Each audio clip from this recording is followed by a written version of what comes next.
Hello, everyone. Welcome to Let's Take 5, the podcast where we review the 5 films that show the excellence and range of one of the greats of cinema history. My name is Austin Luger. My name is Ray Martindale. And we are now on our second entry in our Steven Spielberg 5. Last week we reviewed Jaws. This week we're going to be covering Indiana Jones and the Last Crusade.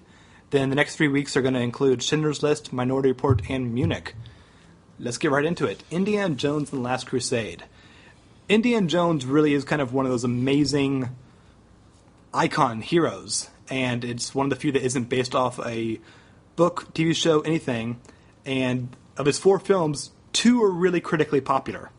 And we kind of chose the unconventional one, Indiana Jones and the Last Crusade, the third in the franchise, where he teams up with his dad to find the Holy Grail before the Nazis do.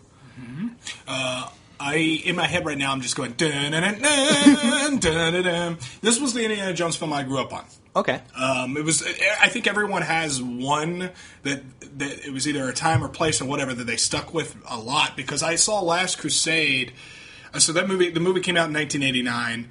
I was 2 at the time when it came out, so I grew up with that, you know. And my brother's favorite's Temple of Doom, which came out, I think, in 85. My brother was born in 83, so similar circumstance in that regard. Indiana Jones and the Last Crusade, I think the reason why it's because I think it's the best Indiana Jones film. And I know that as we've moved on, this sort of rolling thing that is pop culture and how, you know, we judge films as we move on away from them in a lot of respects. I think a lot of people are looking back retroactively, and they're picking other Indiana Jones films as their favorites other than Raiders of the Lost Ark. And I would include Temple of Doom on that too, which that's crazy to me, but people do think that. Last Crusade is the perfect kind of sequel.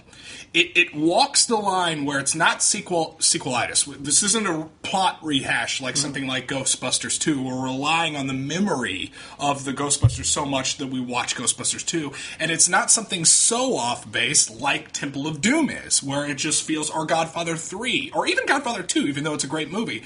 There is no linear flow-through, no natural progression of characterization. Indiana Jones The Last Crusade takes what Raiders did, and then they do what Raiders did as a sequel would, but they make it their own. They make it their own. They add elements of misadventure that Raiders had. Raiders has misadventure, but not to the extent of Indiana Jones. And stuff like, fly, yes, land, no. You know, of course, when he calls the horse to jump on it, the horse moves out of the way. They shoot their own plane down, that sort of stuff. So it expands on that, and also it has the introduction of, it has a huge emphasis on comedy with Sean Connery playing Henry Jones, which is one of my favorite supporting characters ever. And Marcus is funny in this film. Marcus is not funny in Raiders. He's not at all. Yeah, he's a completely different human being in that, and it works in this film. It's just the moments son, I have to tell you something. What is that, Dad? Not now. Save it, Dad, until we get out of here. The floor's on fire. And the chair. So they climb away from the fire only to go through the fireplace that rotates, and we got Nazis on the other side of it. Yeah.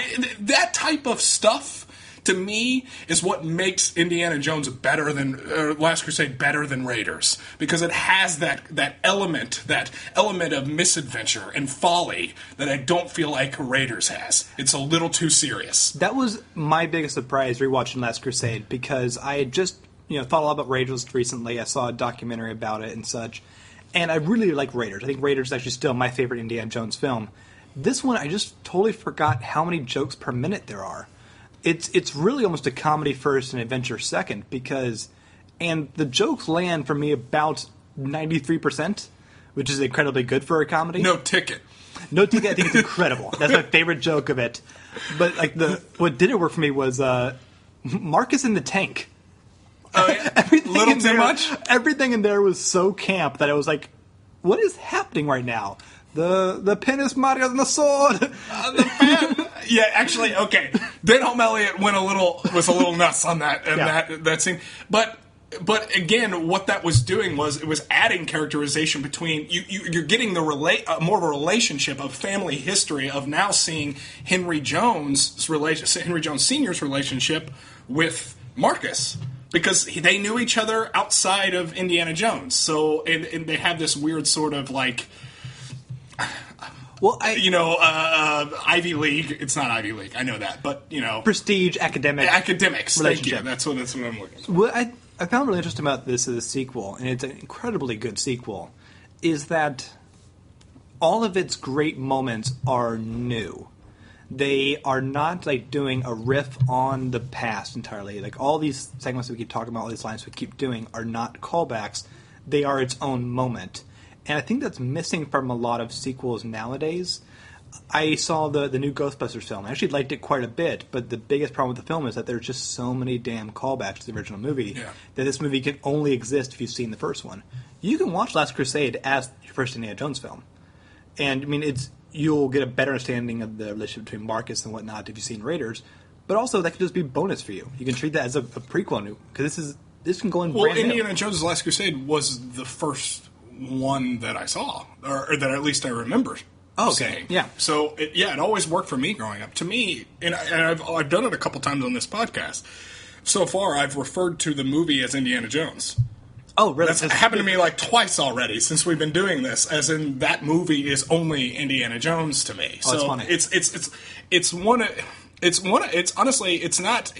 I would never argue it for being one of the greatest films ever made, but I do think it's one of the funnest films ever made. It's one of those movies that sort of reminds you why we go and eat popcorn at the film. Sure. The segment, perfect filmmaking, seriously. From the time they go to Berlin to the time they get out of that, it's unbelievable. The segment, Hitler signs the Holy Book. Yeah. I mean, the Holy Journal that they have. Like, all that's amazing. Then I'm thinking about the father and son have slept with the same woman. That's my favorite joke. It's so subtly reoccurring. It's wonderful. Yeah, it was rather wonderful. Which is, she's a Nazi. How do you know? She talks in her sleep. She talks in her sleep.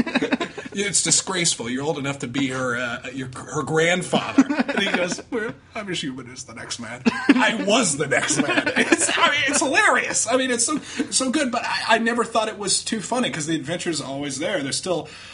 It has moments that get really serious. You got that scene where Henry Jones Sr. is starting to slip away. He's starting to die.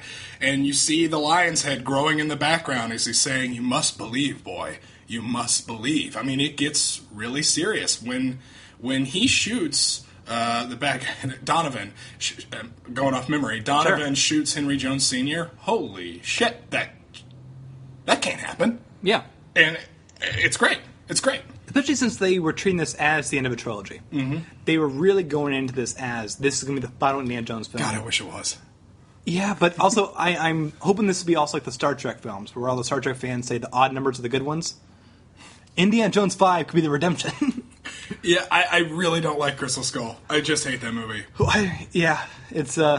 It's so bland, and because it's an Indiana Jones film, that's unacceptable. Right. That's the easiest film to make. Like, I think Temple of Doom is bad, but it's at least ambitiously bad. Yeah, okay. Good point.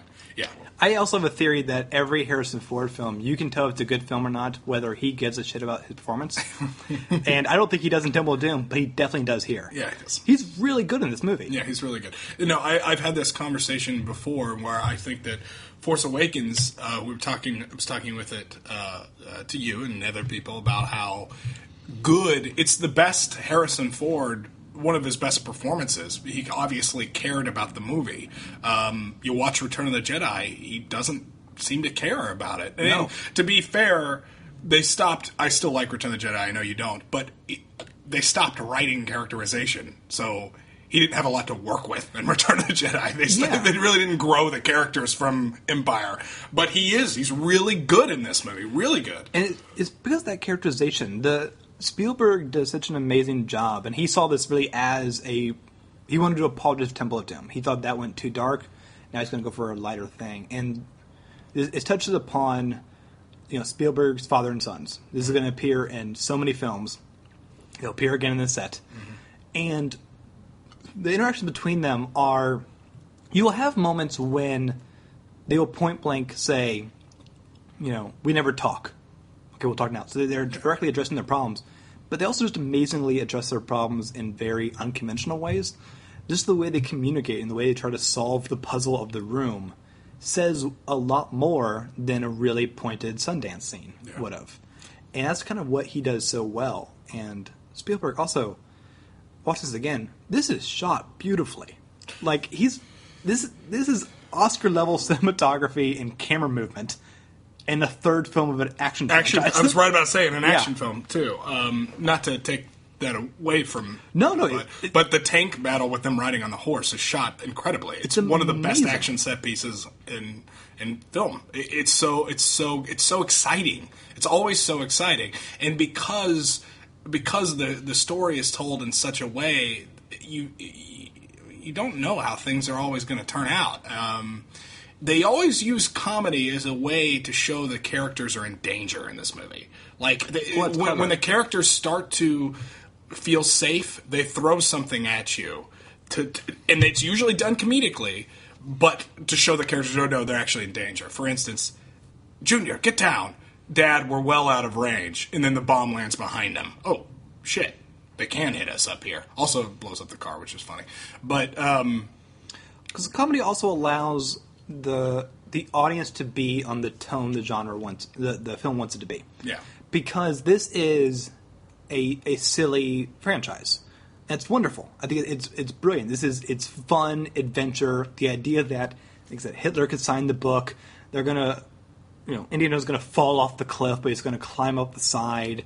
There are these incredible booby traps everywhere. This is awesome. When people are killed, it's done comedically. Yeah. Often he shoots the bullet, the bullet goes through 3 people, and he looks at the gun like, wow. If Indiana Jones and Henry Jones were just in, like, if they felt the closeness of death at every moment, and they're afraid for their lives and wonder if this is even worth it, that's not a movie you want to watch. No. The humor is there to let Spielberg let you know that this is fun. You should be smiling through all this. And when it's going to get upset, it's because you're having too much fun and that you like these characters too much. You don't want them to go. Yeah. And another thing that I think that Spielberg did really well, and I think that it's off. I think it is criticized now, maybe. I don't know.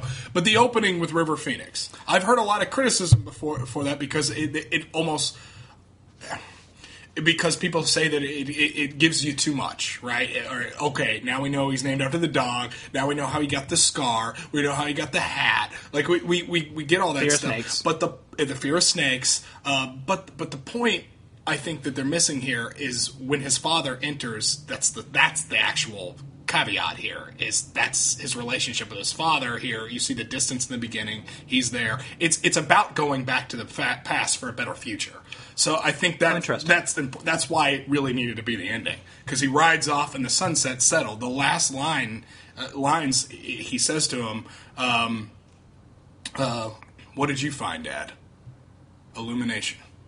I mean, that's it. That's perfect. And then they ride off. Then they make one joke about how he's named after the dog, which is good for Indiana Jones. It's brilliant. Yes, named after the dog. Then they ride off. It's great. I mean, that to me was perfect. It was done so wonderfully.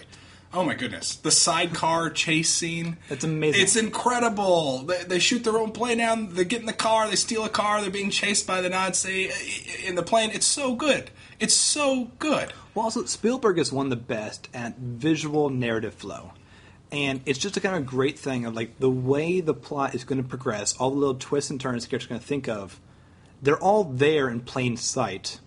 They're not going to say, oh, wait, I am an expert on bird migration things. No, he's going to take the umbrella he's been carrying the entire scene. He's going to, mess with them on the beach, and then they're going to hit the plane. But that's the misadventure too. It's brilliant. Exactly, it works. That's how Spielberg does it so well. Is that he's going to keep doing that. Like, okay, you see the chair's on fire. You have to go this way. You've seen the fireplace. You've seen this. It's all there visually. We don't have to have contrived plot elements. It's just how the world flows so well. It's what Spielberg does so well. And it's always exciting. Yeah. It's always exciting. Like, the whole movie, from beginning to the finish, is just so exciting. But it has real emotional character moments, too. And the ending's easy. I could say the ending, and that's fine, too. The penitent man will pass, the leap of faith, all that's incredible stuff. Really religious stuff, faithful stuff. But early in the film, this is something that I really love, really, really love. So Indy is solving the puzzle his father was solving when he was assaulted in the church. He goes down, he finds the tomb, goes through the rats, lights the place on fire. No real human being could escape this, but he does. Later, when he sees his dad, he has found it, and the tomb of Sir Richard found it, and the city on the seal. Because that's the one thing he didn't know. And he goes, Alexandra. And I love that moment. I mean, these are wonderful, wonderful character moments. And it's immediately subverted when he realizes he brought the book all the way back to Germany. But before that, there's a wonderful moment because we learned that these guys have not talked for a long time. Yeah. They can bond over this. But also they know her well where Indiana Jones can say, they're a rat's dad. Yeah, I know. It's and so you good. can see the horror on Henry's face of like, oh God, I'm going to be able to not done the next piece of the puzzle. But thank God my son was here. We got past it, but I didn't have to do that, thankfully. Yeah, and so it's not like they weren't phoning it in. They took it very, very seriously, and it could still be funny, and it can have the misadventure, and it could just work really well. Temple of Doom, I never felt like it really. I like Temple of Doom, but I don't think it really ever took it that seriously. Like it felt like from Raiders, it just didn't. It seems like an odd movie to make after Raiders, to be honest with you. I don't know why Spielberg went in that direction because Raiders is pretty serious. It is, but it's still in a very fun way. I mean, you're having a fist fight while a plane is circling around you. You know, things like that. It's still in the very The villain's fun. scary, though? Like, really scary? Like, Yeah. I don't know. It's different. I like that a lot because it kind of takes that... It captures the adventure fun tone in a very walking a fine line in a way. I think it pulls it off very well. It does. No, it does. It definitely does. I think it's partly because you need to understand the character motivations. You do that very clearly here in Last Crusade, very clearly in Raiders. And Temple of Doom, I have not seen in a couple of years, but it's always very confusing exactly why they want the stones beyond just the fact of like a museum piece. I mean, this one has like, if the bad guys get it, the world's in trouble. What? Right. So Temple of Doom, it's like, okay, these guys do this, and also they keep adding new mythology as the film goes on with no setup. Well, they should have just stuck with... and part of me almost feels like they should just stick with... And I understand that the temple is a religious thing, but, like, the first movie is about Judaism. Yeah. That's what it's about. Yeah. The third movie is about Christianity. Right. That's what it's about. Those movies work really well because they're clearly defined things. And the fourth one, which has the most vague sense of mythology, where I've watched it twice now, I still don't know whether it's a good thing or not the skulls went back to the place, that's based off Dan Aykroyd conspiracy theories. Yeah. I mean, that's... People believe in crystal skulls, but they can't coherently tell you what the hell's going on. Yeah, and they'll tell you that Indiana... And then the excuse was that it was always meant to be pulp. Indiana Jones was always meant to be a pulp thing, and since now they're in the 50s in Indiana... Or where are they? 50s. Well, 50s. So they're really into science fiction, like... No, Aliens is... Yeah. It makes sense in that regard, but you need to make it have... Because that was kind of the zeitgeist the narrative of the time. flow. Right? And the Last Crusade is so tight, and it's so brilliant. And to talk a bit about the beginning, you talk about how there were some criticisms about the prologue moment.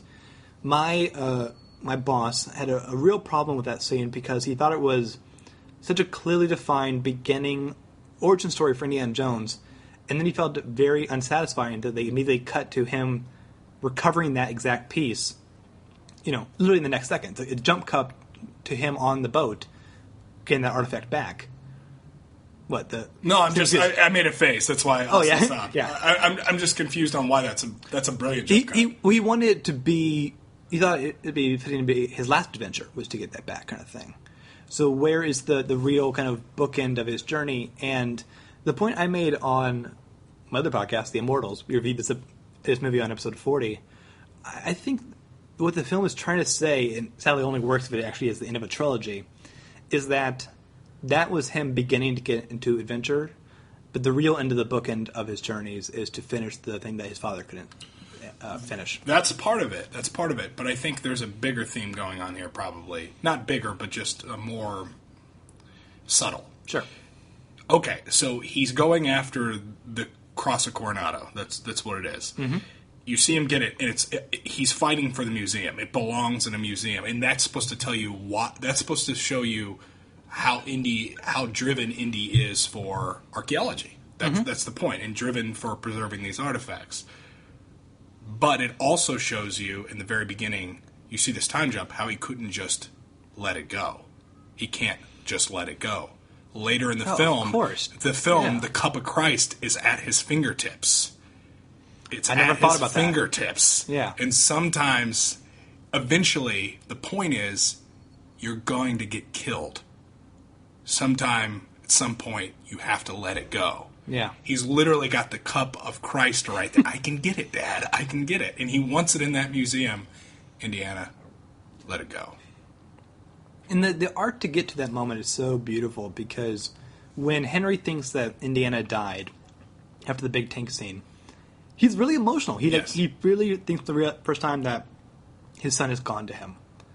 And this is so... And you've seen him being very firm about how... He thinks he was perfect as a parent. Yeah, he thinks he raised them right. Yeah. And it's very clear that he has no regrets over that. And the moment where he realizes he may never talk to his son again, he has no regrets. He's very vulnerable in that moment. And there were so many things I never got to tell him. Yeah. It's beautiful. And then Indiana comes back up, and he's like... Well done. Yeah, he is so... Indiana Jones, I mean, just like John McClane... This is a hero who bleeds. Yeah, He gets beat up a lot. And this maybe he looks the worst in the whole series, where he just is barely alive. He's limping along, blood everywhere. Yeah. And he's like, well done. Well done. He clearly just wanted a hug and some water and a bed. Real bad. But they have work to do. And then, and then as Henry is further recognizing how this could all go away in a second as he's dying, he values it. What do you think about how the Indiana Jones trilogy as a whole, but particularly Last Crusade, handles its mythos? I think it handled it extremely well. I mean, there is magic here happening. Yeah, and I think that works well because I think both why Raiders and Last Crusade are the best. It's not just because they are religions that I am more familiar with than stone, heart, magic, and aliens. Yeah, it is. They know how to narratively set it up in a coherent way. Mm-hmm. Both of them have scenes where they're speaking with an expert and they say what the myth of the thing is. Mm-hmm. And you toss it off, may not come back into play, but of course it's going to come back into play. So when the box with great power starts killing Nazis, it's because they had a chalkboard. They go, this is great power. This is going to be happening. And Donovan is the same thing here. Yeah, it does. And I use this example often and why the Batman movies before the Dark Knight trilogy don't really work. Batman 89 does, but the other ones don't, because they don't explain. You can make up a reason, but you have to give me a reason in Batman Returns why penguins are walking with rocket launchers on their backs. You can't just have it. You have to tell me why. For instance, in Batman Begins, bats come and save Batman in that movie. Yeah. That's ludicrous. But he has a thing in his shoe that he pulls out and a button he clicks that tells me that calls the bats. So you have to give me reasons for it, which the other movies don't do well. Temple of Doom, it just reaches into someone's chest. I guess I'm just supposed to buy it. But with Last Crusade, with Raiders, we have an established mythos to believe in, right? And that serves the plot so much better if you're going to take me in directions of implausibility. Exactly. I mean, just does. It's very interesting. There's a film critic I like a lot, and he spoke on his podcast how he was very confused about the world of Dick Tracy. I'm not a good Dick Tracy guy, so I'm probably saying these names wrong, but he looks at those insane buildings that are based off German expressionistic buildings, and these crazy characters with these weird faces, and like someone named like Flat Top. Yeah, Flat Top. Like top of his head's like flat, right? Yeah. And this critic was just so confused because he's thinking like, did his mother name him Flat Top? Was it like this is a child? Like he couldn't think of the years this person spent to get to this point. And it's because Dick Tracy lives in a world where this all just exists. Yeah. No one actually built this house. Mm-hmm. This is where the story starts. This is kind of where the world starts. Well, that's true, but Indiana Jones lives in our world. Exactly. And that's. And I think that's what we're kind of getting at more now. It's very hard to get away with that kind of thinking. We need to have... The reason it doesn't need to be scientifically perfect, we just want the world to exist with its own rules. Mm-hmm. And this film does that very well. Raiders does it very well. The other two, Mm-hmm. And... like I'm watching this show on TV right now called Brain Dead, and it's one of the best alien invasion stories I've ever seen. And they just keep giving me more explanations for the very small, cool little sci-fi things I've been doing with new sci-fi explanation. I go, that's great. I love that reasoning. Well, and then that has always bothered me. With films, like for instance, in Crystal Skull, I'm going, why are these ants behaving this way? Mm-hmm. Like, why are they so intent on killing these people? Why are these monkeys so intent on saving these people? Mm-hmm. Why did he just fall down 3 waterfalls and his hat didn't even get wet? Like, and it's still on his head. That's ridiculous. Like, and I understand that Indiana Jones will have moments like these, but it's almost always backed up by a sense of heightened realism that just doesn't exist in Temple of Doom and Crystal Skull. It just doesn't. It's funny because Hitchcock and Spielberg, I forget which one of them said this quote, but they both kind of live by this philosophy. It might have been Spielberg, who said, like people criticize him for, like, the cliff that comes out of nowhere in Jurassic Park. Yeah. And he says, if you notice in that, I'm doing my job wrong. Yeah. In Crystal Skull, Spielberg messed up. He did his job wrong because we are focusing on why is the hat not wet over how is his character going to get out of it. Yeah. And that's never a case for Last Crusade. I'm sure there are so many plot holes that are bonkers Last Crusade. I've seen the film 10 plus times. I can't name you what they are because you get caught up in it all. Once again, John Williams is incredible in this. It looks beautiful. It is so incredibly well made. And I've said this before. A lot of Nazis is an easy villain because it's a hall pass. When Nazis get murdered, we don't feel bad. Mm-hmm. It's like the one thing we can kill, and we have no moral contradictions with that. So Nazis are killed a ton here, but there are Nazis that are personalized villains. They give faces to them, which I think is always like a crucial thing. Because you have Donovan, who's the traitor, who sells his soul for the Cup of Christ, which is ironic and beautiful and great. Mm-hmm. You have Elsa, who's the beautiful, like, temptress Nazi, and then you have the evil, like, stern guy, I can't remember his name, that's Robert Dushmere as he yells at the blimp as it's going away. So you have all those things at its core. And it's literally laid out. It's explicitly said by Henry Jones Sr. This isn't about ideologies or whatever. Archaeology. He says this isn't about archaeology, and that's what letting the Cup of Christ go is about. This isn't about archaeology. This is a race against evil.